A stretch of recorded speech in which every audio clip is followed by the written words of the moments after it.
Hey, greetings, everybody. If you have successfully completed your orientation exam, congratulations. And you are now ready to get on with the semester. So just want to take a few minutes to kind of establish the rhythm of the course. Once you get through this week, you'll really understand how the course is laid out and what you're preparing for each exam. So here we go. So let's go to Unit 1. If you have not done so already, well, you have since you're listening to me.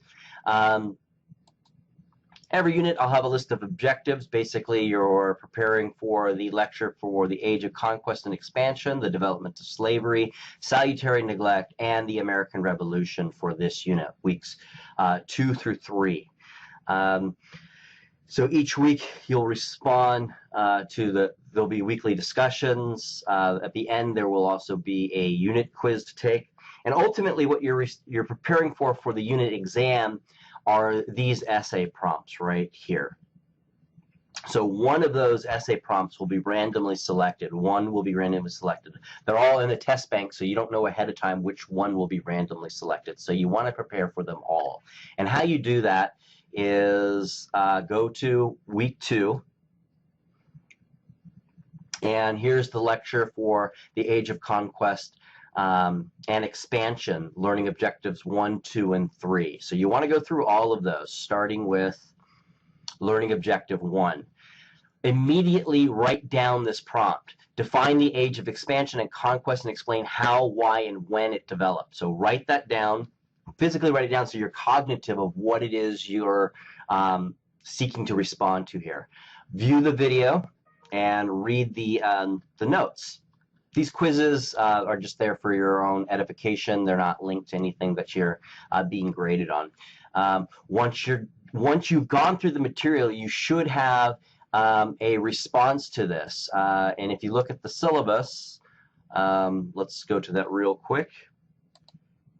You'll notice this column here. This column here is for length guidelines and paragraphs. So whenever you see LO1 equals 1. What that's indicating is shorthand basically for that learning objective, at least one paragraph, right? At least.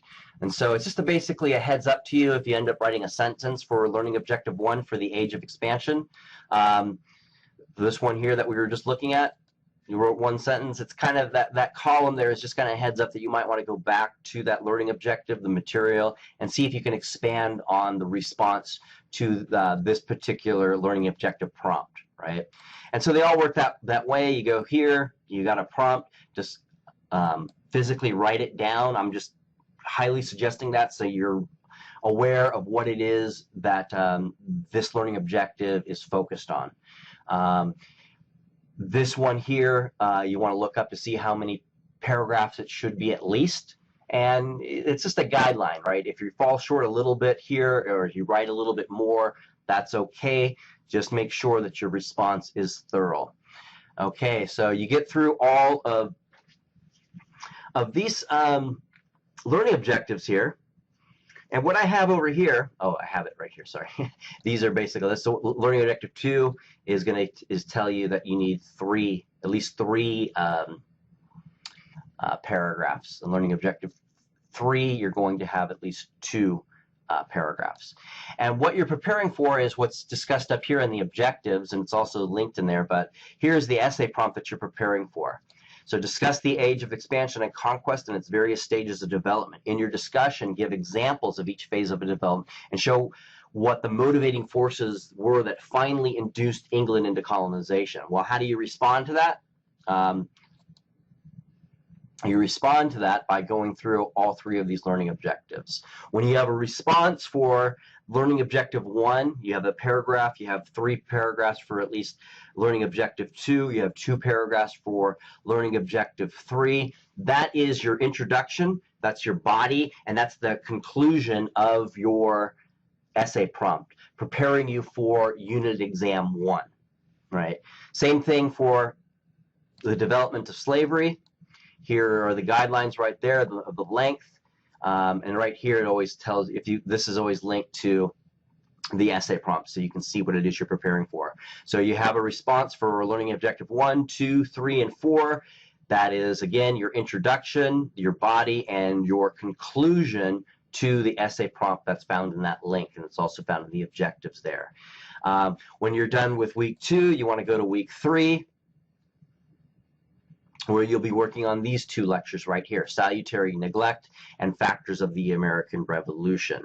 Okay, and so works the same way. Once you have a response to all 4 of these learning objectives, you have the introduction, the body, and the conclusion to the essay prompt for Salutary Neglect. And the same with Factors of the American Revolution.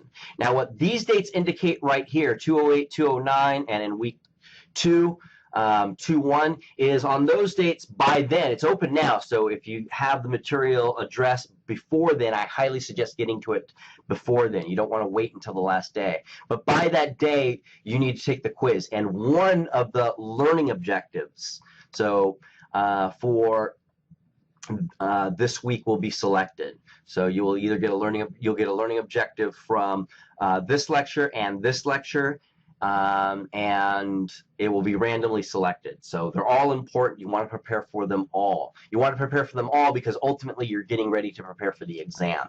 And again, the exam, which, let's bring it on up real quick and I'll be done, is 2/16. So February 16th, the unit quiz is the 15th. The unit quiz is just basically true or false fill in the blank questions. But the exam is really what you're trying to prepare for. That's the major part of your grade throughout the semester, right? At the end of every unit, you have an exam. So for unit 1, it will select one of the essays. For unit 2, it's going to select, just so you have this in mind, on 3-9, it's going to select one essay from unit 1. It's going to select one essay from unit 2 randomly. Okay, that should be about it. Yeah, that's it. That's all. I want to make sure you understand that. Please let me know if you have any questions by getting me up on Selly. So if you haven't signed up for Selly, do so. That's where I will. Makes it very easy to communicate with each other there. We're usually attached to our phones, right? You can email me there. You can email it to the whole class. You'll be surprised. A lot of your students have the responses, and I check the responses to make sure they're accurate. If they're not, then I'll chime in to add further clarification. But that should be it. I'll talk to you guys later. Take care. Bye.